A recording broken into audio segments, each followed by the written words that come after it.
All right, we're back. We're back. Tim, we're back. All right. Welcome. ALC Coaches, podcast number 3.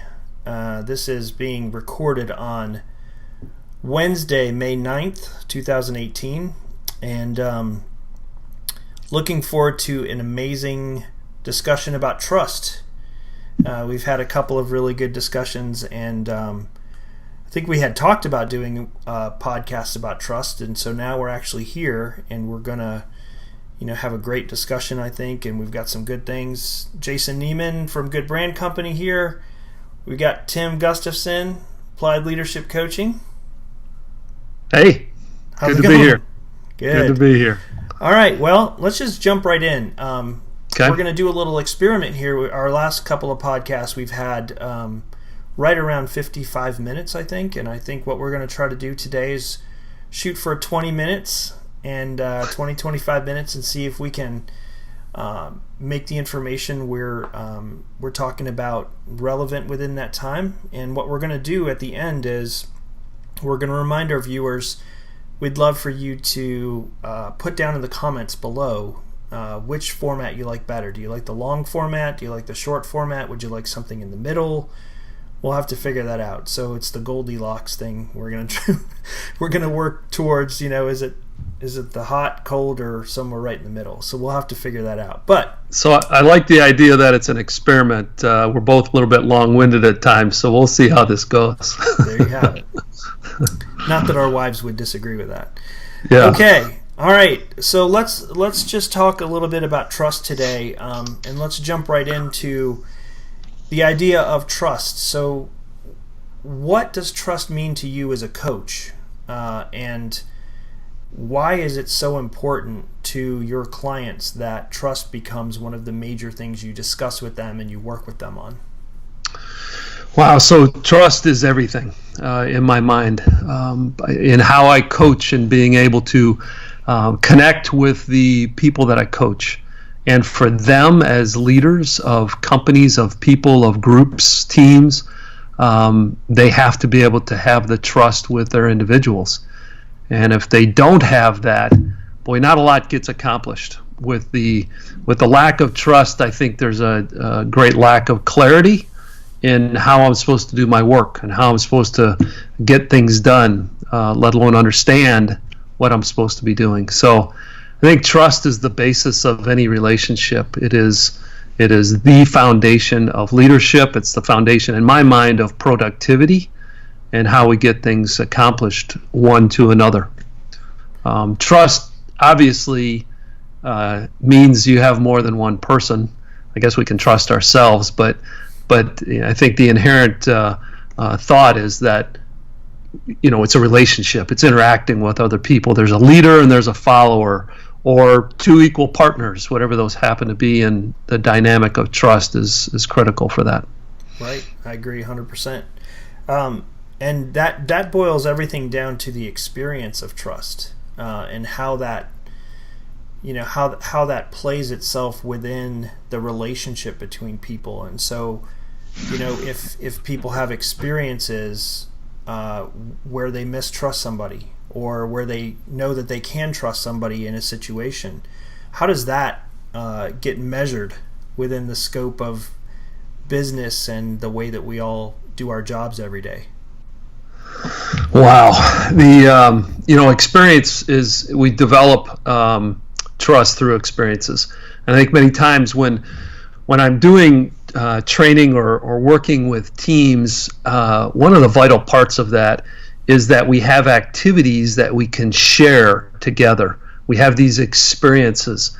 And when you experience something together as individuals, then a trust starts to become developed. It may just be, very shallow or very minimal, but you've shared something, and that shared experience then is a basis for you to begin the trusting process. The idea of lack of trust that's a whole can of worms, right? Wow. But one thought that I had, and maybe I'm jumping ahead on things here, I don't know, but the idea of having trust first and going out with trust, right? Starting from trust. And I'm a very trusting person. I start from trust in any relationship. I just give trust to people. I trust others. And so that by itself, that can be an issue, right? Because I can get burned for sure, and I have gotten burned, but I would much rather start from a place of trust and be open about things and, allow people to, earn or dis-earn, if you will, unearn the trust than to start in the other place. That's just me. That's how I operate. Right. There's an old saying, and I wrote this down when we were sort of doing some of our pre-work, and that is trust given or is trust earned? And I think, people come from one of two camps, and I think they also come from experience and how throughout their career they've had the experience throughout that. Do you feel like that is an inherent, like for you, you trust, so that's inherent to you, but do you feel like people change within that over time? Do you think there are things that affect that?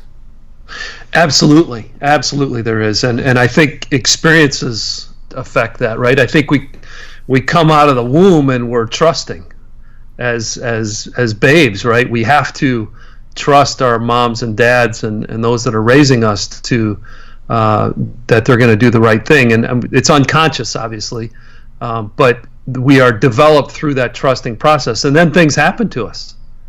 And if you think about a very trusting child who gets abused in whatever way, boy, the idea of trust evaporates. Right. I can't. I'm hurt. I'm damaged. I'm abused. I can't trust that person anymore. And if that happens enough with multiple people or multiple times with one individual, boy, that just, it changes the whole environment and the whole makeup of the person and how they view the world. So yeah, obviously in the negative perspective, it definitely can change based on our conditions, our situation, and environment. But I think the same is true otherwise too, right? So I think that we can be less trusting and move to a more trusting place as we grow and develop. We become more loving, more compassionate of other people, and sort of learn to let go of things. Right. It's a hard process, though. Yeah, and letting your guard down. How do you work with teams and individuals to learn how to let their guard down as the first instinct versus the second? Yeah. Woo. So just doing it with one individual is hard enough. To do it as a team requires a lot of experiences together. It requires us to do repeated events, of repeated processes and tasks and interactions one with another in order to build that up. And that assumes that we haven't damaged it, that we're not coming in with situations where we have to repair a relationship within that team. That just makes it much more complicated for sure. Yeah.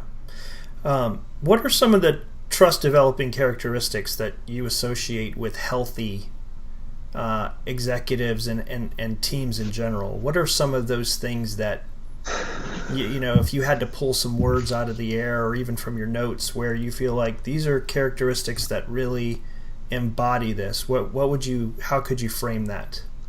So I think the ones that come top of mind for me, right off top of my mind, vision and purpose are key components of developing trust. So as a leader, I want to be able to put out there the vision of where it is that we're going to go. And why is it that we're here? What is our purpose in being here? What's the purpose of the team or the company or whatever? So, you hear about mission, vision, and value statements and things like that, sort of these old terms. And, that's really important because that goes to the basis of this idea of vision and purpose. And it's critical that we have those kinds of things. That's one. I think another one is the idea of mentoring. It's a very relationship-oriented concept, but it's a very creative way of leading, is by mentoring other people and helping people to be better in the way that they need it, not in the way I want them to be, but in the way that they need it. So, those two things by themselves are critical. Obviously, teamwork is another part of leadership that develops trust. You foster a teamwork environment, you help mentor, you help develop, and you create opportunities for people to work together. Those kinds of things are very important for companies and teams. I think one other thing that I don't know how long I've been preaching this, but the idea of being present, open, and connected. I learned this a long time ago when I was at Capital One, and that idea as a leader, it's really about our presence, right? I'm here. There's nothing going on except for you and me. I'm open to whatever the possibilities are, and then I'm connected to the situation and to the people and what they're actually saying. And it's not about me. I'm not oriented to the point that it's about self. It's about others. So if leaders can go into a situation being present, open, and connected with the environment that they're around, right? Wow, that's so powerful in relation to developing trust. Right. Something comes to mind with that. In owning my own company, and I'm sure you feel the same way, I find that we all get super busy. And, we'll be typing an email and someone will come in to talk to you about something. And you'll be listening and you're still kind of typing away and listening, but you're not really present. You're not really stopping. And what I have sort of come to know, at least about my team, is I can take one of two tacks. I can either say, you know what, I'm working on something right now. I'll come see you in just a minute because I want to put my whole focus into this and make sure I get it out right. Or I have to stop. Because as humans, I don't think we have the ability to multitask in the environment we're in right now. And so I think that's just an example of being present, and it's something that we're all guilty of listening but still doing something because you got to get it done, or you got to get it out, or you're in mid-thought. And we're also hypersensitive to, you know what, I want to talk to you about that, and it is really important, but I need a minute. I need to finish what I'm working on. Open door policy turns into interrupt policy sometimes, So I think just taking that stock, to your point about being present and open, you can't be open if you're closed on your keyboard and your mouse. You have to be open to the discussion, facing the person. Trust comes with looking people in the eye. It comes with listening to them and not interrupting. It comes to so many different things that are just so simple and human. But I think sometimes in the workplace we forget these things. You agree? Yeah. I totally agree. And there's something that I learned when I was managing and leading people in the industry, and that was really to not be efficient with people. And it's just the opposite of what we're sort of trained to do, is you want to crank through stuff and get it done. Right. But if we're not efficient with people, meaning we have all the time in the world for you, and they feel that, they feel like they're being cared for, your desire is to help them in any way they need it, boy, that turns right around from the concept of leadership and developing trust. They know that you're there for them when they need you. Right. But how do you balance that as a leader? Because, we're all overworked. We're all underpaid, overworked. It's tough. And there's just not enough time in the day to do what we do. So how do you balance that? Work 24/7. That's easy. No, that's really hard, right? That's the toughest part about this whole thing. What can I delegate to other people, if it's possible to delegate? Boy, that's where leadership really shines. I need to be able to prioritize. I cannot do it all. Right. And as a result, I have to be able to delegate or prioritize or put stuff on the back burner and know what is really important. Right. And that brings up another point that I think, and we haven't talked about this previously, but the idea of aligning our values with what we do. Right. Right. So that leads to the idea of prioritization. So if people know that I'm aligned with my values, and if my most important thing is X, maybe it's people, and I spend my time with people as opposed to processing stuff, when they see I'm aligned with my values, that also breeds trust. This idea of trust begets trust. The more we show that we're true and we have a great integrity, people then, okay, I can trust this person. I know that they got my back, or they're going to be there for me, or whatever. Hopefully that makes sense. You walk the walk. You proclaim that you care for people and you want to see them grow. But if you're not nurturing and you're not helping mentor those people, then that's not really living up to what your mantra or your core values that you would claim are there, right? Yeah, right, yeah. And part of that means that we as leaders have to be vulnerable. Yeah. Right? I mean, because if I've got to leave because I've got a family commitment and my team knows that my family is number one for me, and I have to go to meet a family commitment, I could just leave at 5 o'clock or 4:30. Right. But if I am vulnerable and let them know, hey, I've got a commitment with my family, I've got to be out of here at 4:30 today. Right. Then their response to that is, okay, look, he just left at 4:30. He's honoring his commitment and the values that he has, and owning up to that kind of integrity. Boy, that just breeds trust. Yeah, and in this day and age of the longer you work, the more valuable you are, the more time you put in, the more you sacrifice.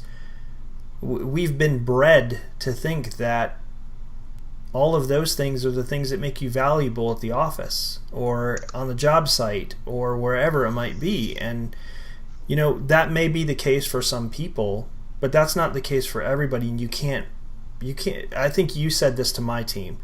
You can't paint a broad brush that everybody's purpose for what they do and where they work and why they do what they do is the same.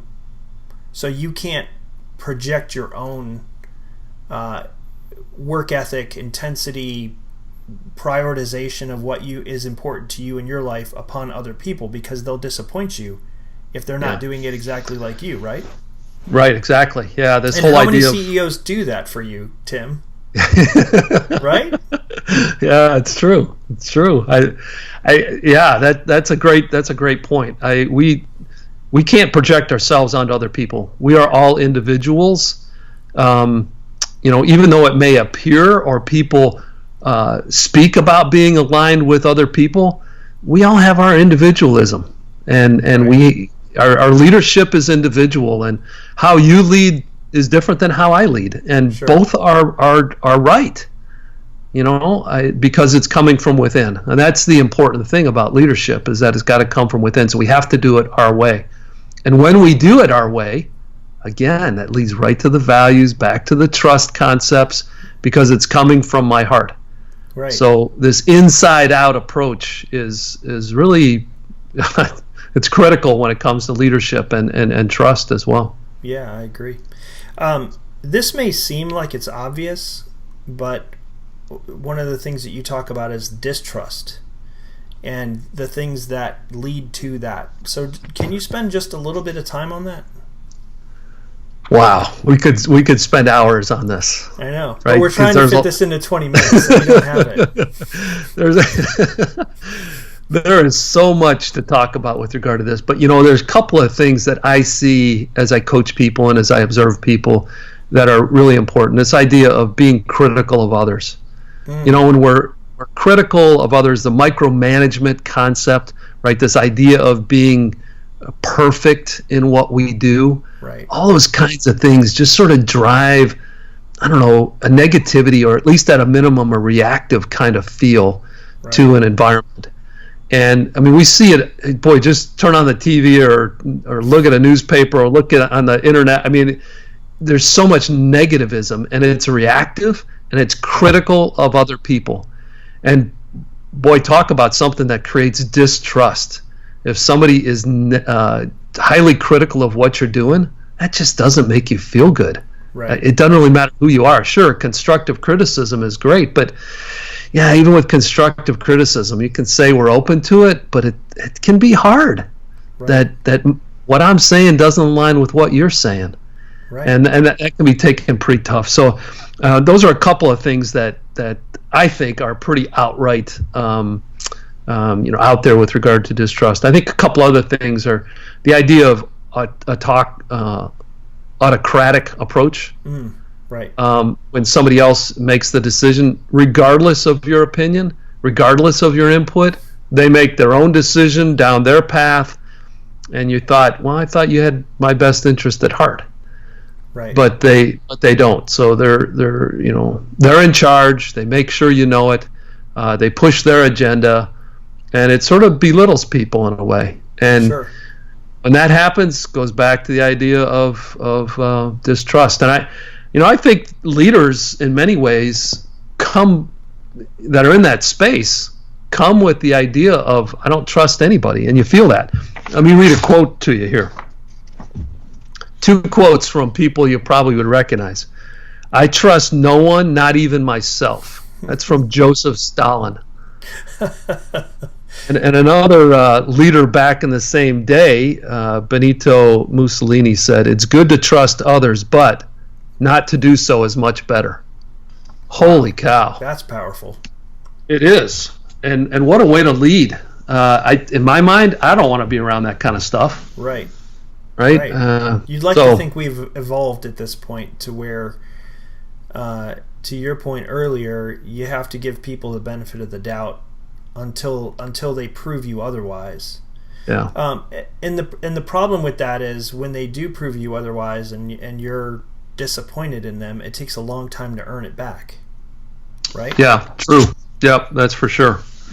And yeah.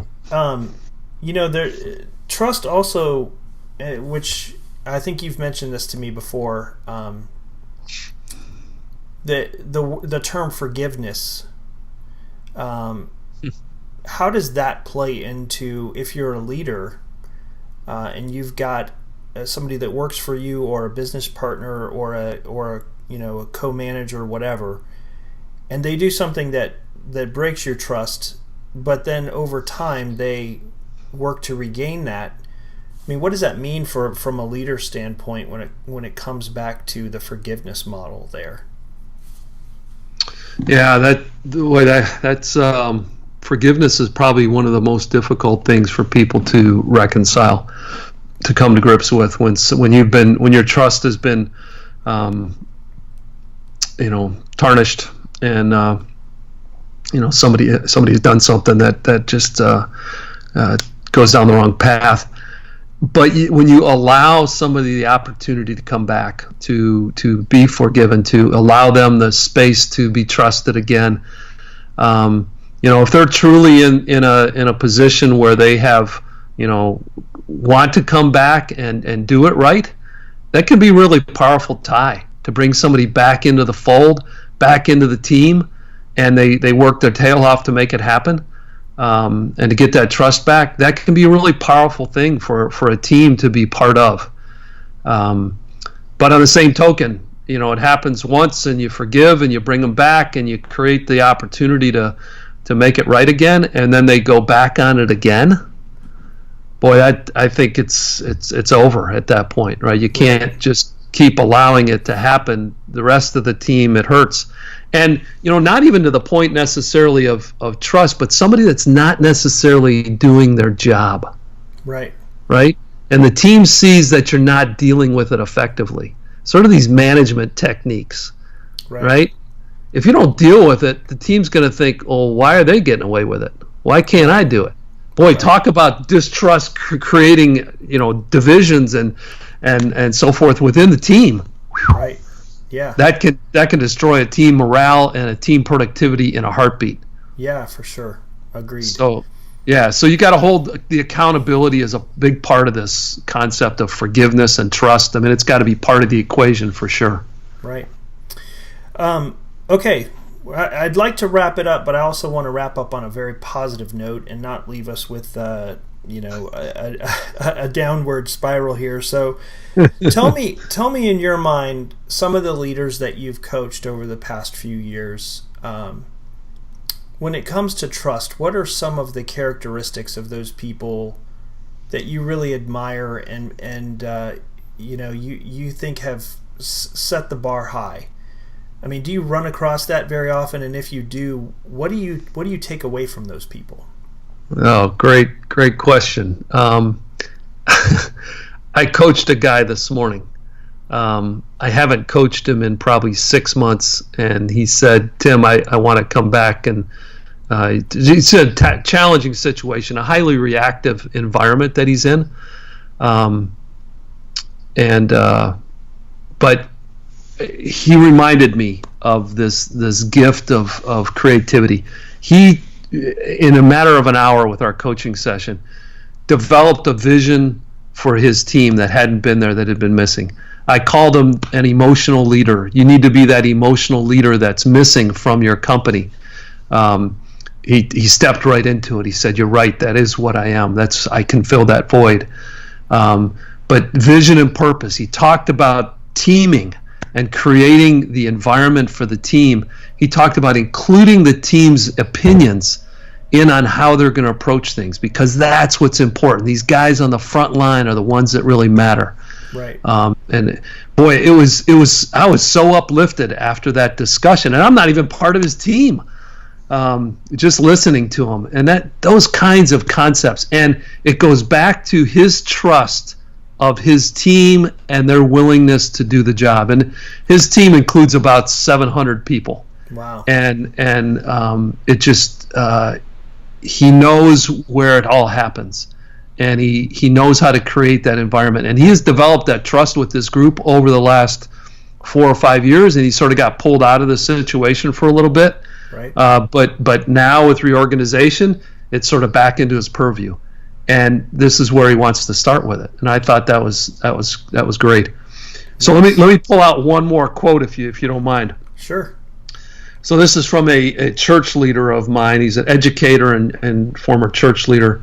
He's passed away, but he said, "It is better to trust and sometimes be disappointed than to be forever mistrusting and be right occasionally." Wow. That's a good one. And I love that, right? Yeah, that's good. Trust and be disappointed every once in a while, right, than to be on the other side. And, a positive approach to life, outgoing, uplifting, and strengthening. I put trust in other people. And sometimes I might be disappointed, but not very often. And I love that approach. I do too. And I think that's a perfect way for us to, leave people thinking about that. Put that into your mindfulness tomorrow or later today when you're listening to this, and really think, from a positive nature, how can I take that and use that as inspiration to maybe take a different approach? I mean, it's easy for us to get down, go, I got to go back in and deal with these problems again. But I think, to your point, leading by example, being positive, trusting the people around you, trusting your team members, and you'll be disappointed every now and then, but if you show trust in them, maybe they'll return the favor and work harder, do better, put more effort into what they're doing, really be thoughtful. I mean, I think those things are really critical in the way that we lead. We have to expect that, and you said this earlier, but I think it deserves restating. If you trust in other people, they're going to return that favor. And I think that's the key to the whole word of trust is, if you don't trust other people, they'll never trust you. Yeah, and as the leader, you got to put it out there first. Right. No doubt. And it's hard, but it's the right thing to do, and it's the way that good leaders have created balance within their corporations, companies, small businesses. I mean, there's example after example. If you go to a Rotary and you listen to these people that have success stories, or you go to a conference and they talk about how they've been successful building a product or whatever, it's all about did you put enough effort into the the relationship with those people to see if it matters. So yeah, I agree with you 100%. All right, well, Tim, well, it looks like we did it. Half hour or so. Well, yeah, we're at 30 minutes. We tried for 20, but it was just too good. So you're too good, Tim. I don't know what to say. Well, we will wrap this one up. Where can they find you? Let's put that out there first. ALC Coaches. That's right. ALC Coaches. And on YouTube, it'll be youtube.com/ALC Coaches to find more videos. You can also subscribe. There's a subscribe button. If you hit the subscribe button and the notifications button, which is the little bell, it will let you know when there's a new podcast from this spectacular speaker, Tim, and it'll let you know that there's a new one, and you should log on and take a listen. So let's hope you do that, and we will see you maybe in 30 days or so. We'll come up with our next monthly. And who knows what we're going to come up with. This is going to be the mystery edition of what we're talking about, because you've got Tim has a long list of things that he wants to talk about, which I think is awesome. So there's no lack of content, right? No doubt. Yep, lots to come. All right. Any last words? No, thank you, Jason. Appreciate your thoughts and your leadership. All right, buddy. I'll see you soon. All right. Take care. Bye-bye. Bye-bye.